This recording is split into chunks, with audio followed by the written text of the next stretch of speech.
এই কি অবস্থা সবার? আশা করি সবাই ভালো আছেন।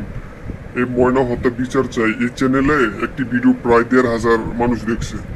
কারণ এটি একটা নতুন একটি চ্যানেল, ঠিক আছে? নতুন চ্যানেলে কিন্তু এরকম রিচ অন্য কোনো চ্যানেলে আমি দেখি নাই। তাই যেহেতু এটাতে অনেক রিচ আছে ভিউর, তাই সবাই যতজনের কাছে এই ভিডিওটা যায় তারা সবাই চ্যানেলটাকে সাবস্ক্রাইব করবে। কারণ আমি চাই যে ময়নার হত্যার বিচারটা হোক। কারণ অলরেডি কিন্তু মাঠের ভিতরে অনেক গুজব বাস কিন্তু আইসা পড়ছে, ধর্ম ব্যবসায়ী কিন্তু নেমে পড়ছে। কারণ এটা যদি প্রমাণ হয় যে মোল্লা বা ইমাম মুয়াজ্জিনেরা জড়িত, এখন ধর্ম ব্যবসায়ীরা কিন্তু চাবে যে এটা যাতে ধামাচাপা দেওয়া যায়। এবং কি তারা কিন্তু নেমে পড়ছে মাঠে, তারা বলতেছে যে ময়নার মা তাকে মারছে, আবার বলে যে ময়নার কাকা তাকে মারছে, ময়নার মা তার স্পর্শকাতর জায়গায় দিয়ে রড ঢুকিয়ে মারছে। এরকম কিন্তু গুজব অলরেডি সরা দেওয়া শুরু করছে। স্পর্শকাতর স্থানে রড ঢুকিয়ে নির্মমভাবে শেষ করেন। পরে তারা মরদেহ লুকাতে মসজিদের ছাদে ফেলে রাখে। যেন এখন আমার কথা হচ্ছে, ময়না যদি তার মার আর কাকার সম্পর্কে যদি আগে জানতো, তাহলে ওই আগে যদি জানতো, আগে যদি এরকম ঘটনা বইটা থাকে, এর মানে এই না যে ময়নার মা তাকে মেরে ফেলবে। এবং যদি ময়না যদি বলেই দিত বা তার মার প্রতি যদি তার প্রতি ক্ষোভ থাকতো, তখন কিন্তু সে কিন্তু তার মাকে কিন্তু ওই বিরিয়ানি এনে খাওয়াইতো না। মাদ্রাসাতে দাওতা ছিল হাইছে,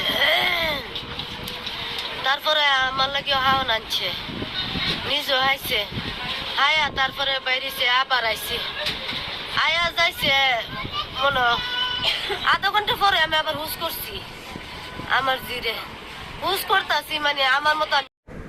তার মানে আমরা বুঝতে পারলাম যে ময়না মাকে ময়না খুব ভালোবাসত, ঠিক আছে?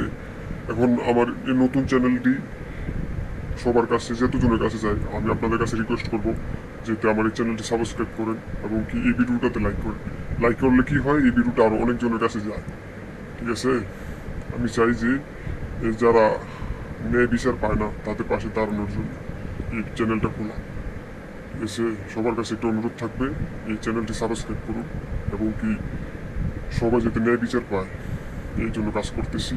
এবং কি দেখেন আজকে ময়নার ইয়াটা হয়েছে, তার মা বাপে বলতেছে ভাই আমাকে বাঁচতে দিন, আমার ফ্যামিলি নামে এরকম গুজব ছড়াবেন না।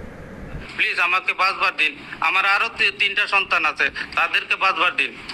এখন দয়া করে আমার এইভাবে এডিট করে কাটিং করে আমার প্লিজ, আমি এমনি অনেক কষ্টের মধ্যে আছে, আমারে আর কষ্ট দিবেন না, দয়া করে এইভাবে ছড়াবেন না।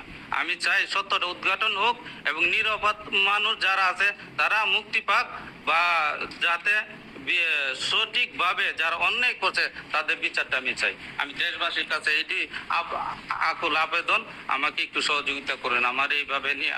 আপনারা আমার এখন দুনিয়া এমনি তো গেলে আমার সন্তান, এখন আবার আজ চড়াচ্ছেন আমার নামে অপবাদ, এখন দুনিয়া থাকা না থাকা, এখন তো আমি কি করব?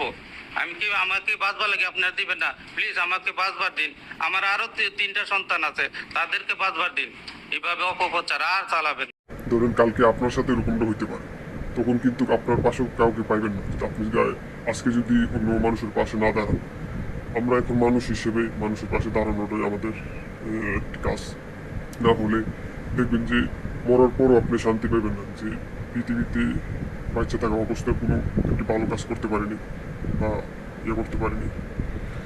তবে আজকে অনেক কথা বললাম, আমার ভিডিওটি ভালো লাগলে বা আমার কথাগুলো ভালো লাগলে আপনারা আমাকে সাবস্ক্রাইব করবেন, আমাকে সাপোর্ট করবেন, ঠিক আছে? ধন্যবাদ সবাই।